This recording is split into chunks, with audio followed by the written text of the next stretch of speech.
తిరుపతి జనసేనలో అసంతృప్తిపై దృష్టి పెట్టిన పార్టీ అధినేత పవన్ కళ్యాణ్ కూటమి నేతలతో వరుస సమావేశాలు నిర్వహించారు.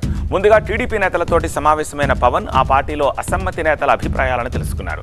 తిరుపతి జనసేన టికెట్ కేటాయింపు, అభ్యర్థి ఎంపిక నిర్ణయం చంద్రబాబుతో కలిసి తీసుకున్నదేనని స్పష్టం చేసిన పవన్ కళ్యాణ్ కూటమి అభ్యర్థి విజయానికి కృషి చేయాలని కోరారు.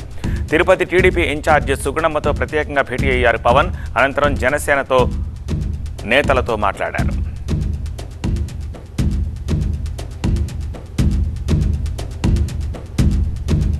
జనసేన అధ్యక్షులు పవన్ కళ్యాణ్ గారితో ఒక మంచి వాతావరణంలో ఇప్పుడే ఒక కోఆర్డినేషన్ మీటింగ్ జరిగింది. భారతీయ జనతా పార్టీ ముఖ్య నాయకులతో వారు మాట్లాడడం జరిగింది. ఖచ్చితంగా తిరుపతి జనసేన అభ్యర్థిని, తిరుపతిలో పార్లమెంట్ అభ్యర్థిని ఇద్దరిని గెలిపించుకునే విధంగా ముగ్గురం కలిసి పనిచేయాలని చెప్పి వారు చెప్పారు. అంతేకాకుండా ముఖ్యంగా తిరుపతిలో జరుగుతున్నటువంటి అన్యాయాలు, తిరుపతి ఎమ్మెల్యే అభ్యర్థి చేస్తున్నటువంటి అఘాయిత్యాల మీద పూర్తి వివరాలు ఇవ్వడం జరిగింది.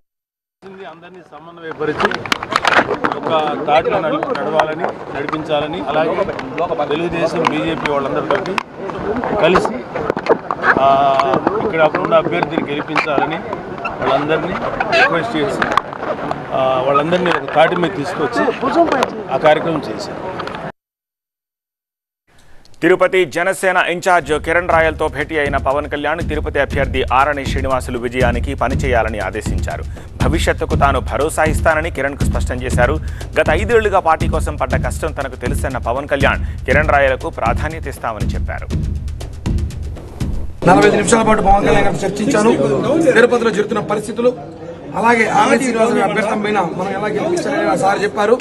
ఏ కారణంతో ఇక్కడ సీట్ ఇవ్వాలో అన్ని కూడా పవన్ కళ్యాణ్ సుదీర్ఘంగా అందరికీ మంచి గెలిపించుకోవాల్సిన బాధ్యత మీ మీద ఉందని చెప్పి పవన్ కళ్యాణ్ గారు చెప్పారు. అలాగే నన్ను కూడా రాబోయే 2 నెలల్లో నీ భవిష్యత్తు నేను చూసుకుంటా, నీకు నేను భరోసా ఇస్తా, ఉన్నత స్థాయికి తీసుకెళ్తా. ఇప్పటిలాగే ఎప్పుడు కూడా నువ్వు వైసీపీ నేతల్ని నిద్రపోని కూడా రాత్రులు ఎన్నో గడిపించాలని చూసుకోవాలి. రాబోయేది మన ప్రభుత్వమే. చంద్రబాబు గారు, అలాగే మోడీ గారు, పవన్ కళ్యాణ్ గారు, 3 కూటమిలో మన ప్రభుత్వం రాబోతోంది. ఖచ్చితంగా నీ కష్టం 2014 ముందు నుంచి నువ్వు పడుతున్న కష్టానికి తగిన గుర్తింపు ఉంటుంది. నువ్వు ఎప్పటికీ నా ఇంట్లో మనిషి, నా తమ్ముళ్ళ ఉంటాడివి. నీకు నీ జీవితం నీ భరోసా, నాది భరోసా అని చెప్పి పవన్ కళ్యాణ్ గారు చాలా సంతోషంగా వ్యక్తం చేసి ఇద్దరం చాలాసేపు కాసేపు కూర్చొని మాట్లాడుకున్నాం.